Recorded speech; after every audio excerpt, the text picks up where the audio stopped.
Entonces, tal como habíamos dicho, ¿cierto? G es menos 10 metros partido por segundo cuadrado, menos porque apunta en la dirección negativa del eje de las Y.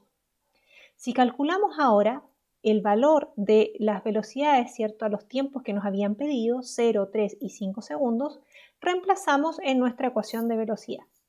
De esta manera tenemos que la velocidad a los 0 segundos, que corresponde a la velocidad inicial, ¿cierto?, será 30, la velocidad inicial, menos 10 por 0, o sea, 30 J tongo metros partido por segundo, nuestra velocidad inicial con la que la piedra sale, ¿cierto?, e inicia su movimiento. A los 3 segundos, si reemplazamos, tenemos nuestra velocidad inicial menos la aceleración por 3, lo que es 30 menos 30, y nos da 0, y encontramos entonces este valor de pendiente 0 que habíamos dibujado en el gráfico hace un ratito. A los 5 segundos tendremos nuestra velocidad inicial igual a 30 menos G, 10, por 5 segundos, y eso nos da un valor de menos 20 J tongo metros partido por segundo, lo que habíamos visto también en el gráfico que era, ¿cierto?, un valor de pendiente negativo. Negativo porque la velocidad en esta parte del movimiento apunta hacia la Tierra, o sea, en el sentido negativo del eje de la Y, y por eso es menos 20 J tongo metros partido por segundo. Si nosotros ahora hacemos un gráfico de la velocidad de esta piedra durante todo su trayecto mientras sube y baja en el tiempo, lo que nos vamos a encontrar es lo siguiente. Al inicio del movimiento, o sea, a tiempo igual 0, la velocidad tenía un valor de 30 metros partido por segundo. Positivo porque así habíamos definido nuestro sistema de referencia, ¿recuerdan?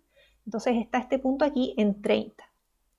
A medida que este tiempo avanza, esa velocidad, tal como veíamos en nuestros gráficos anteriores, va disminuyendo hasta que se vuelve 0, que es el punto en el que la piedra alcanza su máxima altura. ¿Recuerdan? La velocidad va disminuyendo hasta que se hace 0.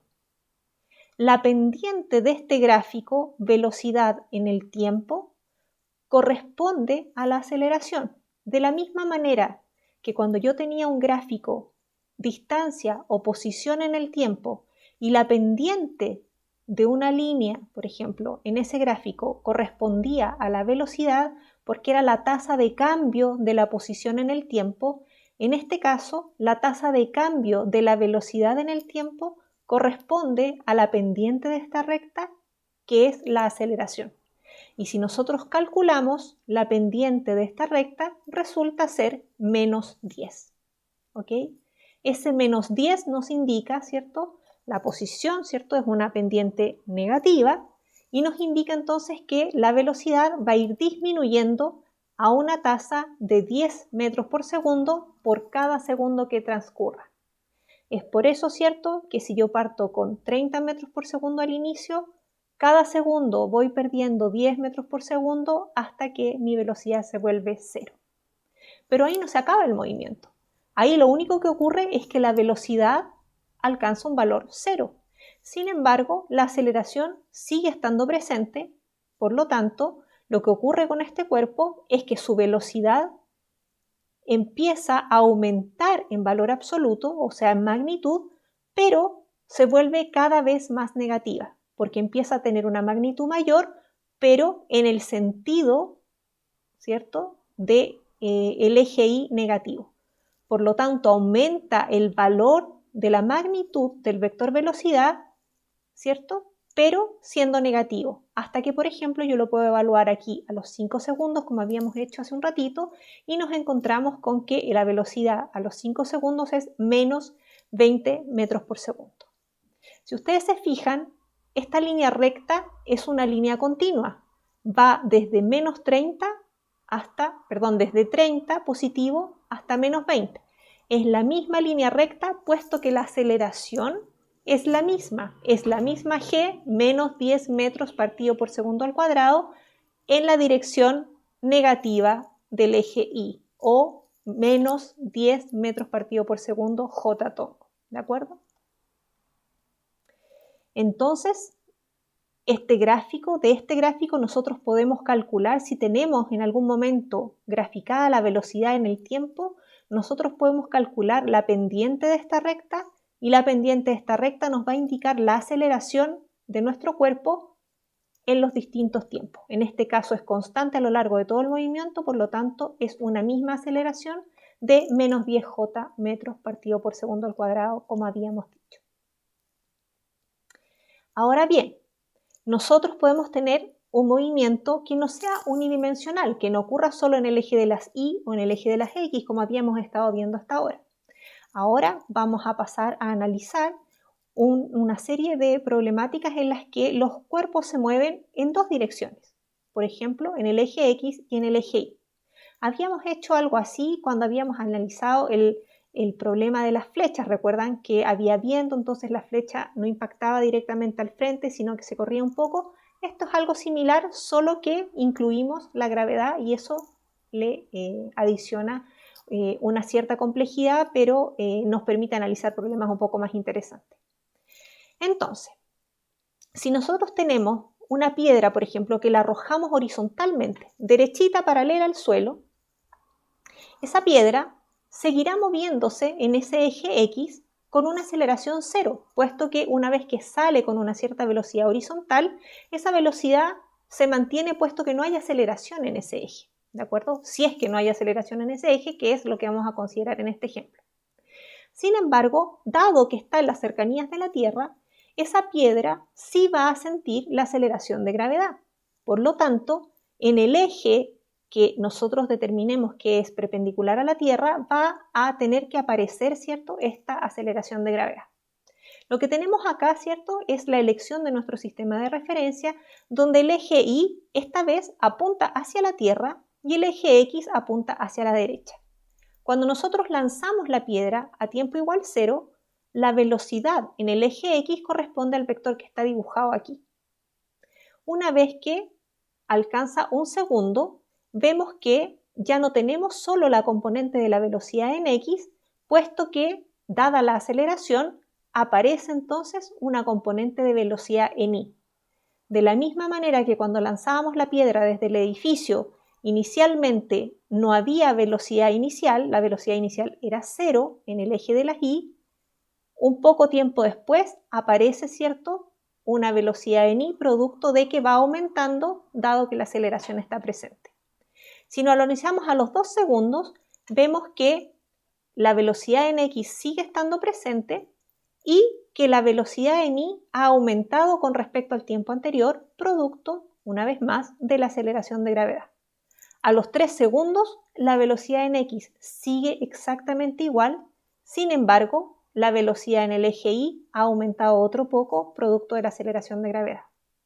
Es interesante que ustedes noten que la velocidad en el eje X no varía producto de tener una aceleración en el eje Y, porque es algo que ocurre en un eje que es perpendicular. Y la gracia de tener los ejes perpendiculares así es que uno los puede trabajar de manera independiente, como habíamos visto en el inicio de estos videos cuando hacíamos un repaso de trigonometría. Si no se acuerdan, yo los invito a volver a revisarlos para que vean, porque nos va a servir mucho en este tipo de problemas. Si nosotros sumamos estos dos vectores, tenemos la velocidad total, ¿cierto? V aquí en rojo. Inicialmente aquí la velocidad corresponde netamente a la velocidad en X. La velocidad total es igual a la velocidad en X, pero a medida que avance el tiempo, si yo sumo estos dos vectores, voy a tener la velocidad total. En este caso voy a tener 30 según Y tongo, la velocidad en X, menos 10 según J tongo, metros partido por segundo. Y si calculo la magnitud de este vector, me va a dar 31,6 metros partido por segundo. Al tiempo 2, puedo hacer lo mismo y tendré un vector velocidad a los 2 segundos que será igual a 30 en Y tongo, eso no varía, menos 20 según J tongo. Aquí vemos que aumentó producto de la aceleración de gravedad. Si calculamos de nuevo la magnitud de ese vector, vemos que será 36,1 metros partido por segundo. A un tiempo 3 segundos, nuevamente tendremos que el vector velocidad será igual a 30 según Y tongo, invariable, puesto que en este eje X no hay aceleración, la aceleración es 0, tal como lo definimos al inicio, menos 30 j tongo, una velocidad que sí ha aumentado producto de la aceleración de gravedad, metros partido por segundo. Entonces, 30 y tongo menos 30 j tongo, lo que da una magnitud de 42,4 metros por segundo. Este vector que aparece acá. ¿De acuerdo? Este tipo de problemas, este tipo de situaciones en las que en un eje hay aceleración y en el otro eje no, es lo que nosotros encontramos cada vez que tenemos lo que vamos a llamar un movimiento en dos dimensiones o un lanzamiento de proyectil. ¿De acuerdo? En este gráfico ustedes pueden ver que tenemos el eje de las Y apuntando hacia el cielo y el eje de las X apuntando a la derecha, con un origen, ¿cierto?, en el punto A, en el cual comienza el movimiento. Y este cuerpo tiene una velocidad inicial que está graficada aquí por el vector v sub 0, que forma un ángulo θ con el eje horizontal. ¿De acuerdo? Este vector, ¿cierto?, que es la velocidad inicial con la que inicia, yo lo puedo descomponer en sus dos ejes. ¿Ya? Recuerden ustedes, les vuelvo a insistir, revisen esas clases de repaso de trigonometría que tenemos en unos videos anteriores. Este vector v sub 0 yo lo puedo expresar como v0x según y tongo más v0y según j tongo, ¿ya? Y obtener este vector de acá. ¿Qué va a ir pasando con estas componentes en la medida que el movimiento se desarrolla? Entonces, ojo que esto no es un gráfico y versus t, es un dibujo del movimiento, ¿ya? Es como estar viendo el movimiento en el eje y en el eje x. No aparece el tiempo en este gráfico. Entonces, lo que nosotros vemos es que una vez que esta piedra o este proyectil, ¿cierto?, ha avanzado en el eje de las X y ha subido un poco, ¿cierto?, en altura, vamos a tener una velocidad en I que va a ser de una magnitud un poco menor a la con la que partió. ¿Por qué? Producto de la aceleración de gravedad, igual que lo que vimos cuando lanzábamos una piedra hacia arriba y volvía a caer. Sin embargo, en el eje de las X, la velocidad inicial sigue manteniéndose igual. ¿Por qué? Porque en el eje de las X no tenemos aceleración. Por lo tanto, no hay nada que haga variar este vector velocidad en X. ¿De acuerdo? Si este proyectil sigue subiendo y avanzando al mismo tiempo producto de la velocidad en X, vamos a llegar a un punto en que este vector velocidad, igual que lo vimos para el problema de la piedra que sube, se haga cero. Es decir, la piedra va a haber alcanzado su punto máximo, solo que esta vez va a haber alcanzado su altura máxima, pero en vez de solo subir y bajar, producto de la velocidad en X, ha ido subiendo y en la medida que sube ha ido avanzando en las X al mismo tiempo. Y por eso es que describe, tal como ustedes pueden ver en este gráfico, una parábola, porque va subiendo y avanzando, subiendo y avanzando, subiendo y avanzando. ¿De acuerdo? Entonces, cuando alcanza su altura máxima en el eje de las Y, nosotros ya sabíamos que en esa posición lo que corresponde es que la velocidad en I se hace cero. Por eso es la altura máxima, porque ya no puede subir, porque no le queda velocidad, ¿cierto? Y ahí, a partir de ahí, lo único que hace es empezar a bajar y aumentar la magnitud de su velocidad, solo que en dirección opuesta a la que traía, ¿de acuerdo? Sin embargo, en el eje X la cosa no varía. Por lo tanto, en este punto donde alcanza la altura máxima, la velocidad en Y vale 0, pero la velocidad en X vale lo mismo que venía valiendo en todo el trayecto anterior. A partir de este momento, la piedra empieza su descenso. Y en este descenso, producto de la aceleración de gravedad, ¿cierto?, la velocidad en Y va a tener una dirección hacia abajo y va a ir aumentando su magnitud a medida que pasa el tiempo y el vector en X va a seguir tal cual. Si observamos entonces el vector velocidad total, vemos que aquí era la velocidad inicial, acá era la suma de estos dos vectores un poco menor puesto que la componente en Y es menor. En este punto solo tengo velocidad en X y nada en Y, y acá entonces ya empiezo a marcar el descenso hasta que llega la piedra al suelo, en el cual tiene nuevamente una velocidad máxima en Y apuntando hacia la Tierra y la misma velocidad en X, que es la que ha traído a lo largo de todo el movimiento. Entonces, lo que vamos a ver a continuación es cómo analizar este tipo de problemas en la práctica. Con un ejemplo, ¿ya? El ejemplo dice así: si se lanza una piedra hacia arriba con una velocidad inicial de magnitud 40 metros por segundo y que forma un ángulo de 60 grados con la horizontal, ¿cuál es la altura máxima que alcanza? ¿Ok? Entonces, ¿qué hacemos primero? Un dibujo. Ahí está nuestro dibujo. Vemos que tenemos nuestro eje de coordenadas, ¿cierto? Las Y y las X, en las cuales dibujamos, ¿cierto?, nuestro vector velocidad inicial aquí en azul. Nos dijeron, ¿cierto?, que nuestro eje de velocidad inicial es de 40 metros por segundo y que forma un ángulo de 60 grados con la horizontal. ¿De acuerdo? ¿Cómo vamos a aproximar este problema? Nosotros sabemos que tenemos dos situaciones. En el eje de las Y vamos a tener un movimiento en ese eje con una aceleración de gravedad, pero que en el eje de las X vamos a tener un movimiento sin aceleración, con velocidad constante. Lo interesante es que vamos a poder resolver este problema analizando lo que pasa en un eje, por una parte, y luego analizando lo que pasa en el otro eje, por otra parte, para después juntar ambas cosas como hacíamos cuando descomponíamos vectores. Entonces, si consideramos solo el eje de las Y, tenemos la ecuación de movimiento para un cuerpo que sufre de una cierta velocidad inicial y una aceleración en el tiempo. Y tenemos entonces que la posición en el eje Y va a ser la posición inicial más la velocidad inicial por el tiempo más un medio por la aceleración por t cuadrado. Pero nos preguntan cuál es la altura máxima que alcanza, pero no tenemos ni el tiempo a la cual la alcanza, ni cuál es la velocidad inicial, no sabemos demasiadas cosas, entonces tenemos que empezar a despejar algunas de las incógnitas. Lo primero que vamos a despejar es cuánto vale la velocidad inicial en el eje Y. Tenemos la velocidad inicial como vector, 40, esa es su magnitud, pero no sabemos cuánto vale el componente μ, por lo tanto lo vamos a calcular y eso es lo que vamos a hacer en general al inicio de cada uno de estos problemas.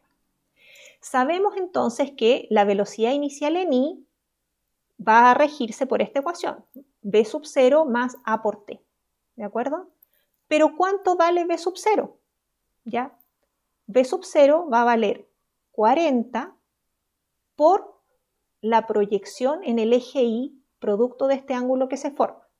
Si ustedes se recuerdan, nosotros podemos generar un triángulo rectángulo aquí, ¿ya?, que vaya desde donde el cateto opuesto a 60 va a ir desde la punta del vector V azul hasta la punta del vector V sub X. En esas condiciones, nosotros podemos calcular cuánto vale ese cateto y ese cateto vale 40 por seno de 60, ¿de acuerdo? Que es lo que está escrito acá. Si quisiéramos calcular, por ejemplo, cuánto vale V sub X, hacemos lo mismo. En este triángulo rectángulo, este cateto que corresponde a V sub X será V coseno de 60, que es la proyección en este eje, ¿ya? Esto está explicado en los videos cuando nosotros repasamos trigonometría, así es que si no se recuerdan, por favor, véanlos de nuevo.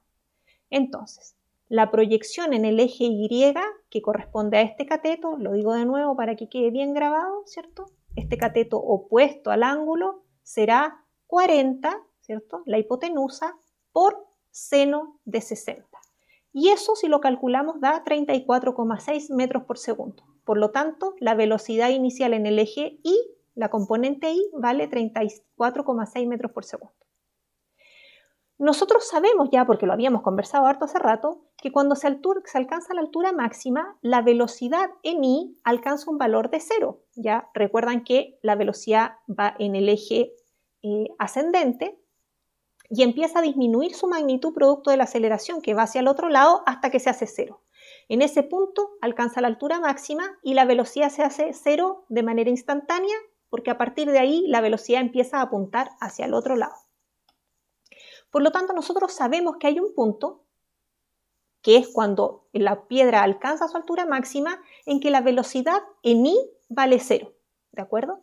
Y entonces despejamos de nuestra ecuación y ponemos Cuando la velocidad en i sea 0, ¿sí? Esto va a ser igual a la velocidad inicial, que era 34,6, menos la aceleración 10 por ese tiempo. Y con esta ecuación nosotros podemos despejar el tiempo al cual esta ecuación es válida, es decir, el tiempo a la cual la velocidad se hace 0. ¿Sí? Es como decir, esto es 0, ¿a qué tiempo ocurre que esto es 0? ¿Ya? ¿A qué tiempo ocurre que 34,6 menos 10 por t se hace 0? Despejo y ese tiempo entonces es 3,46 segundos. ¿Ya? O sea, a un tiempo igual a 3,46 segundos, la piedra ha alcanzado su altura máxima. ¿Sí? Fácil. Con este tiempo las cosas se facilitan muchísimo, porque ahora nosotros podemos usar este tiempo en nuestra ecuación de posición y calcular cuál es la altura a la que estaba cuando habían transcurrido 3,46 segundos. Y es lo que hacemos. Entonces ponemos cuánto vale i a los 3,46 segundos. Bueno, vale la posición inicial, que es 0, más la velocidad inicial, que la calculamos, por el tiempo, 3,46, menos un medio por 10 por 3,46 al cuadrado. ¿Sí? O sea, reemplazo este tiempo en esta ecuación de acá arriba con los valores que tengo de velocidad inicial y de aceleración y obtengo entonces 59,9 metros. Entonces ahora yo ya sé que esta piedra que fue lanzada con una velocidad de 40 metros por segundo en un ángulo de 60 grados con la horizontal, alcanza una altura máxima de 59,9 metros en el tiempo 3,46 segundos. ¿Sí? Este es un ejemplo clásico de lanzamiento de proyectil en cómo nos preguntan solo la altura máxima que yo alcanzo, me preocupo solo de lo que ocurre en el eje Y y no me importa lo que ocurre en el eje X, ¿de acuerdo? Porque solo me están haciendo una pregunta en el eje Y, ¿de acuerdo? Si nosotros continuamos con este ejemplo y nos preguntamos algo más, por ejemplo, ¿cuál fue la velocidad de la piedra anterior cuando se encontraba a una altura de 20 metros, a una altura cualquiera? Entonces nosotros vamos a saber que la velocidad es v sub x más v sub y, ¿cierto? Como lo habíamos visto, y tal como yo les dije en la diapositiva anterior, la componente en x la vamos a calcular construyendo el mismo triángulo rectángulo, solo que esta vez vamos a preocuparnos del cateto adyacente, por lo tanto, este cateto adyacente será la hipotenusa 40 por coseno de 60, tal como aparece ahí. Y eso es igual a 20 metros por segundo. Y ojo que, como habíamos dicho también, dado que en este eje no hay aceleración o la aceleración vale 0, este valor de v sub x es constante, ¿de acuerdo? O sea, se mueve con velocidad x 20 metros por segundo a lo largo de todo el movimiento del lanzamiento de proyectil. Lo primero que vamos a hacer es encontrar el tiempo al cual la altura vale 20, ¿de acuerdo? ¿Y qué hacemos para hacer eso? Usamos nuestra ecuación de posición. Y vemos que en esa ecuación de posición, si yo reemplazo y digo, ok, 20, yo sé que en algún momento que yo estoy tratando de averiguar, la altura vale 20, pero no sé cuándo es. Entonces, 20 igual a la posición inicial más 34,6 por t, recuerden que será la velocidad en i inicial, menos un medio por 10t cuadrado, que es 5t cuadrado, ¿de acuerdo? Entonces, de esta ecuación voy a despejar cuándo es que ocurre un tiempo para el cual este lado se hace igual a 20, ¿de acuerdo? Entonces despejo el tiempo y lo que encuentro es que, como es una ecuación cuadrática, voy a tener dos valores. El primero es 0,64 y el segundo es 6,28, ¿ya? ¿Por qué considero el primer valor? Porque dado que yo ya sabía el tiempo al que alcanza la altura máxima, que era 60, ¿cierto? 59,9, y que eso se alcanzaba a los 3,46 segundos, yo sé que en este tiempo la piedra ya está más allá de su altura máxima. Entonces voy a considerar este tiempo en el cual la piedra va subiendo, ya va 20 metros subiendo, todavía no alcanza su altura máxima. Por lo tanto, considero este valor. Aquí, chiquillos, siempre van a tener que aplicar el criterio cuando resuelvan esta ecuación cuadrática porque, como es una cuadrática, les insisto, van a salir dos valores. Uno probablemente no tenga sentido físico porque, por ejemplo, sea negativo o porque, por ejemplo, ocurra cuando el movimiento ya se acabó, etc. Y ahí ustedes tienen que tener ojo de saber cuál es el que tiene un sentido físico que se pueda aplicar. Hasta aquí dejamos esta parte y nos vemos en el próximo video.